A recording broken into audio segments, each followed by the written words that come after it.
In the second lecture, we discuss the characteristics of intrinsic semiconductors, and we have seen that intrinsic semiconductors are not suitable candidates for constructing semiconductor devices because intrinsic silicon has a low carrier concentration and hence is a poor conductor at room temperature.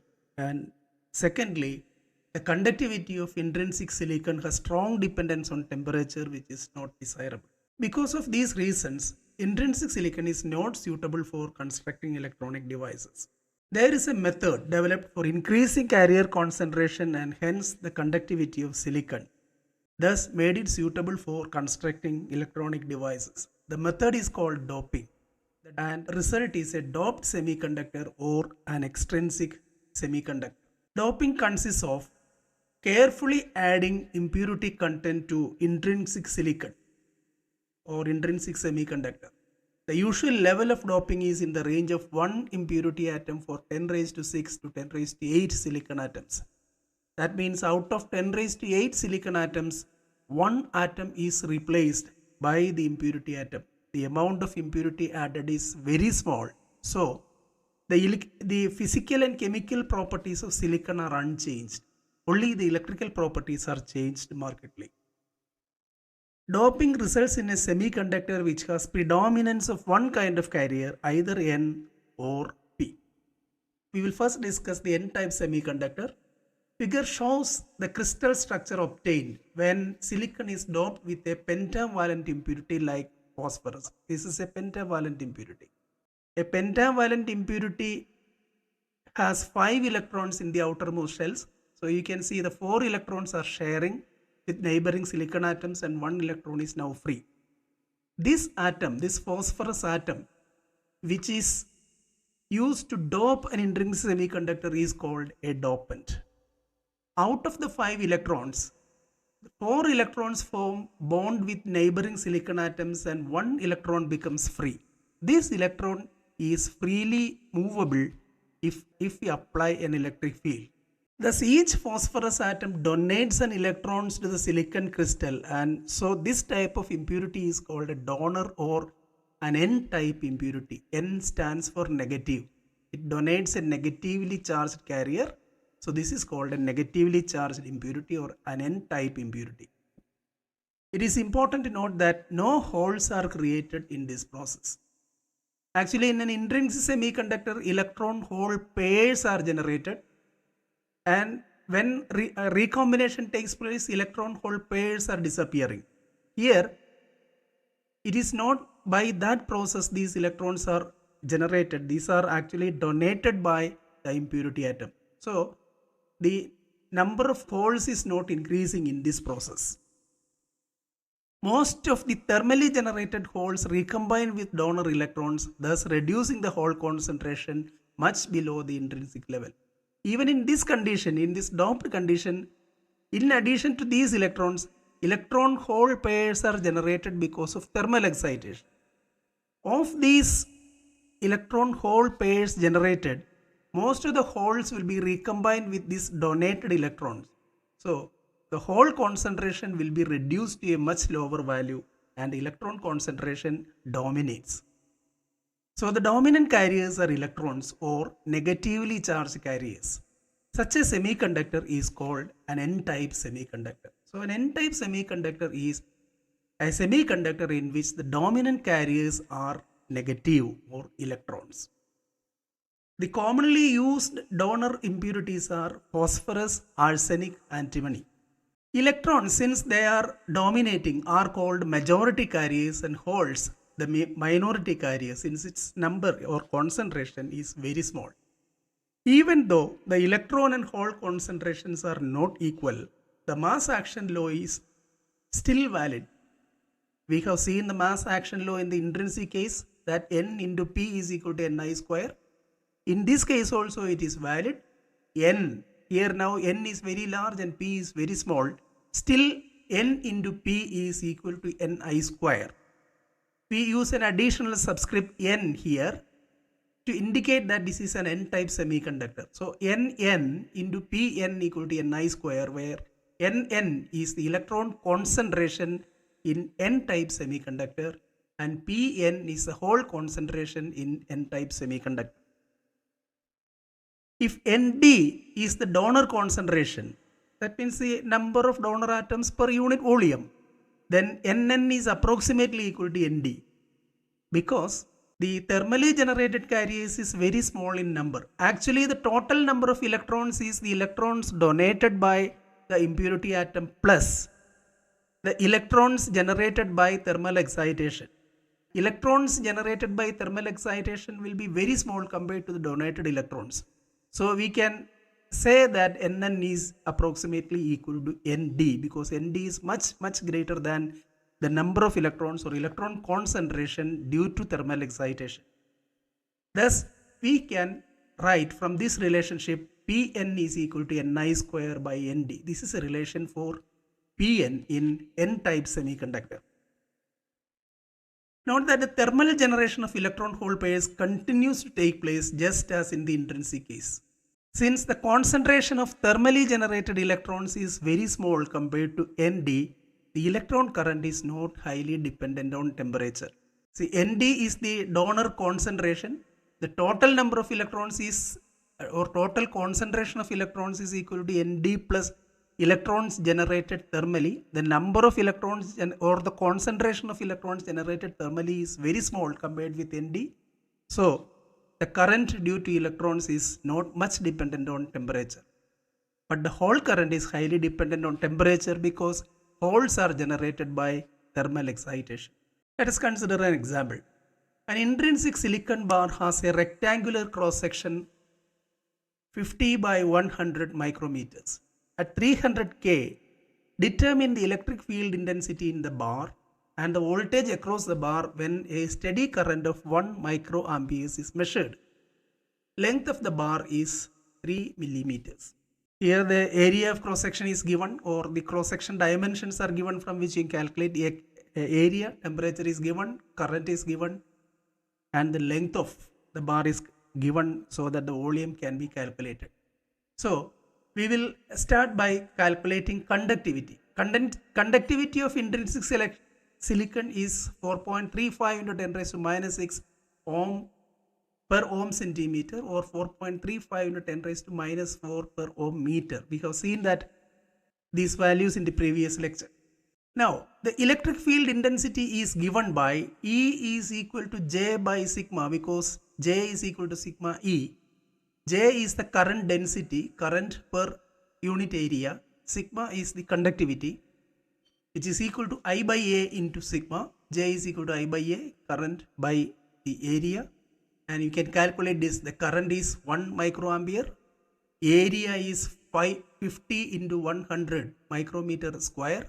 50 into 10 raised to minus 6 into 100 into 10 raised to minus 6 into sigma. Again, for sigma is given here 4.35 into 10 raised to minus 4 in SI units. So simplifying this, you will be getting 4.6 into 10 raised to 5 volts per meter. So you can see the field is very high, 4.6 into 10 raised to 5 volt per meter. Now we have to calculate the voltage across the bar is equal to E into L, which is equal to 4.6 into 10 raised to 5 into length is 3 mm, 3 into 10 raised to minus 3, which is equal to 1380 volts. So you can see that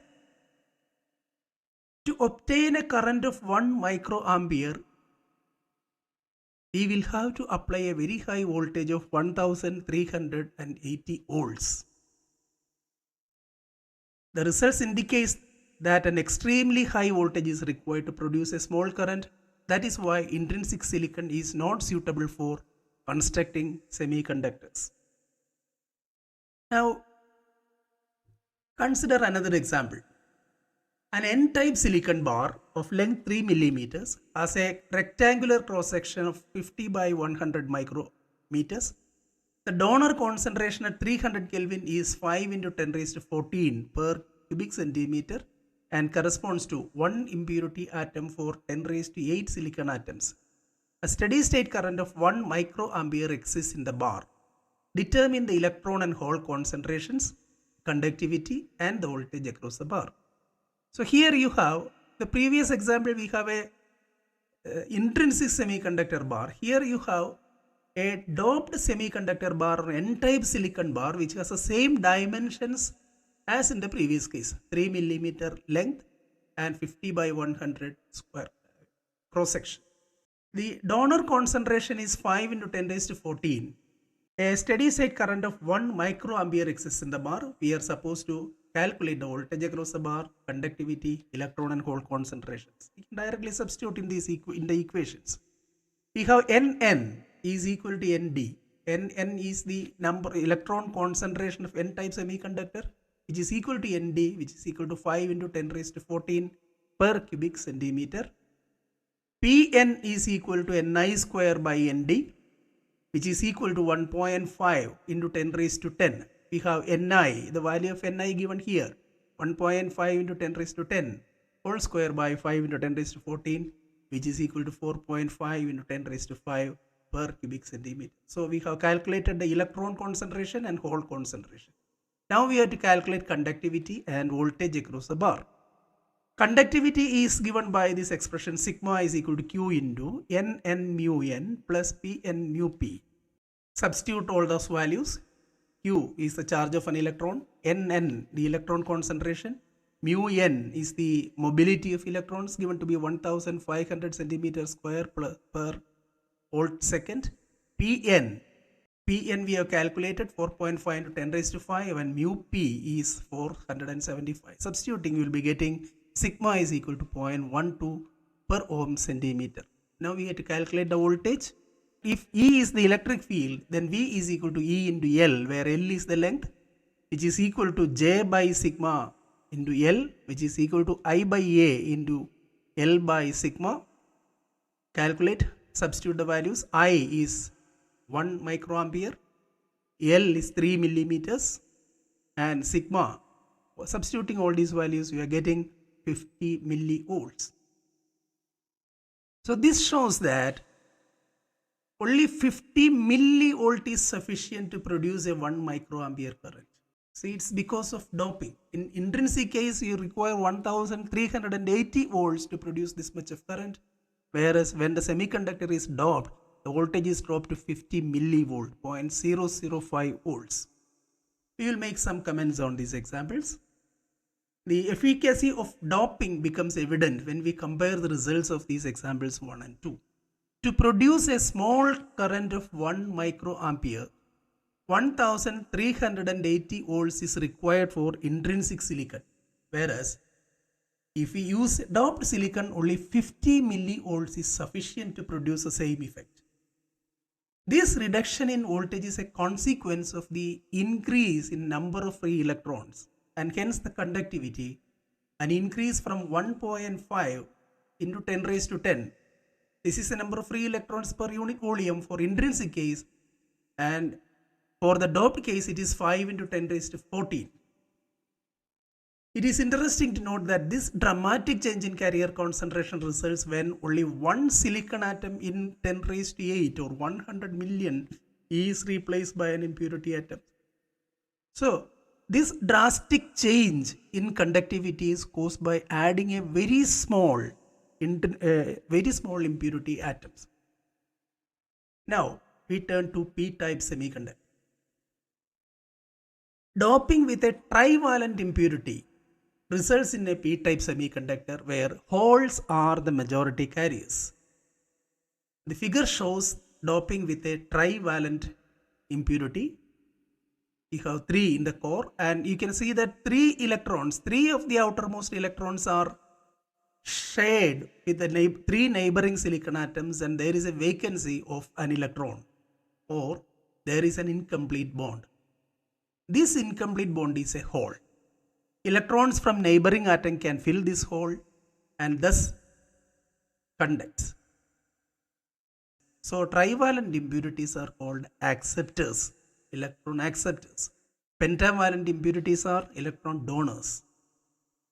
The result of accepting an electron from a neighboring atom is a bound negative charge at the acceptor atom. If one electron is accepted, this will become negative. Again, mass action law is valid here. We have Np into Pp is equal to Ni square. Np, the subscript P indicates that this is a p-type semiconductor.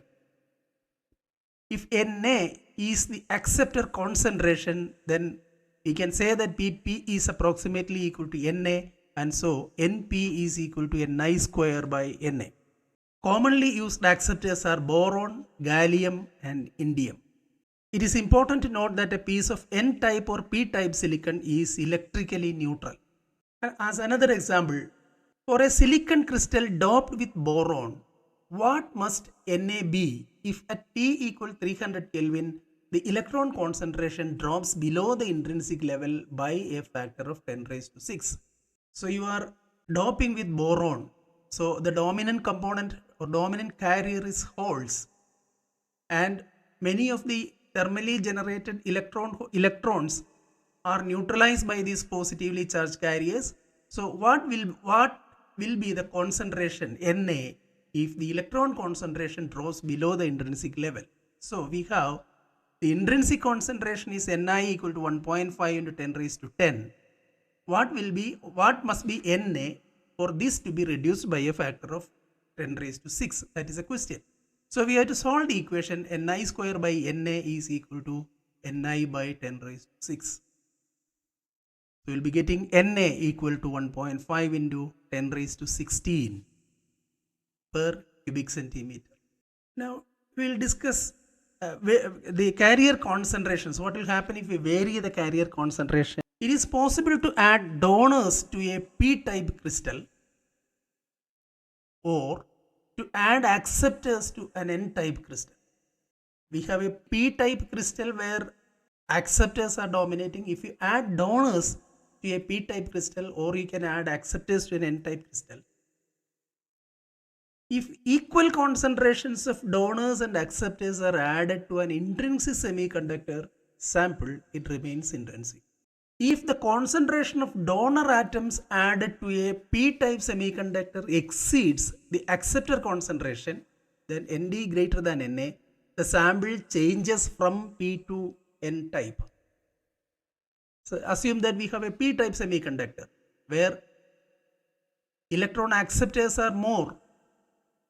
Suppose you are adding donor impurities to such a p-type semiconductor such that the donor atoms or the concentration of donor atoms added exceeds the concentration of the acceptor atoms, then the sample changes from P to N type. Similarly, if we add sufficient number of acceptors to an N-type semiconductor, it will change to a P-type semiconductor.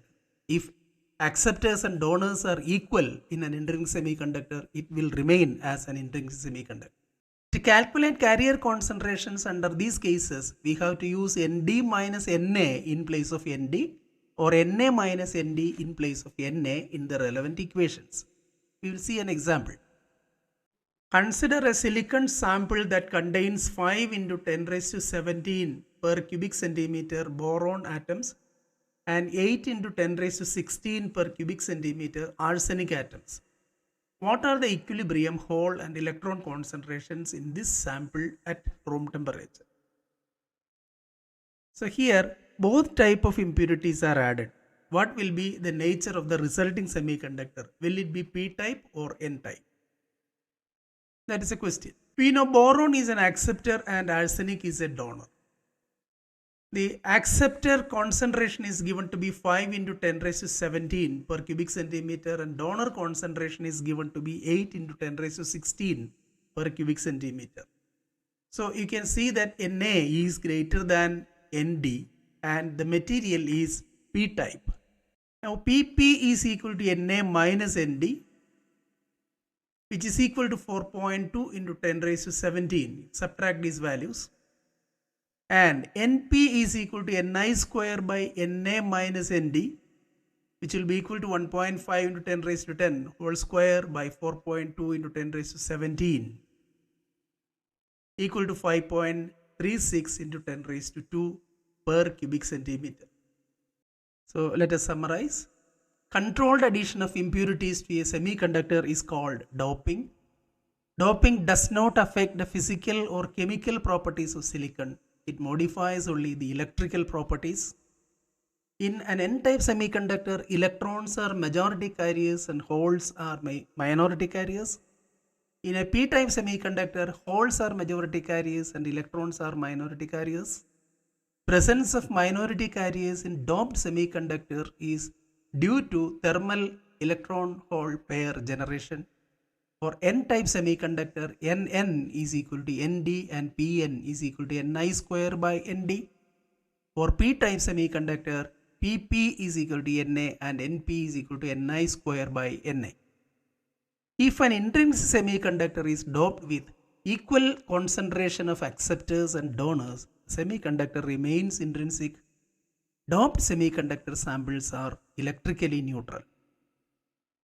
These are the references, and thank you.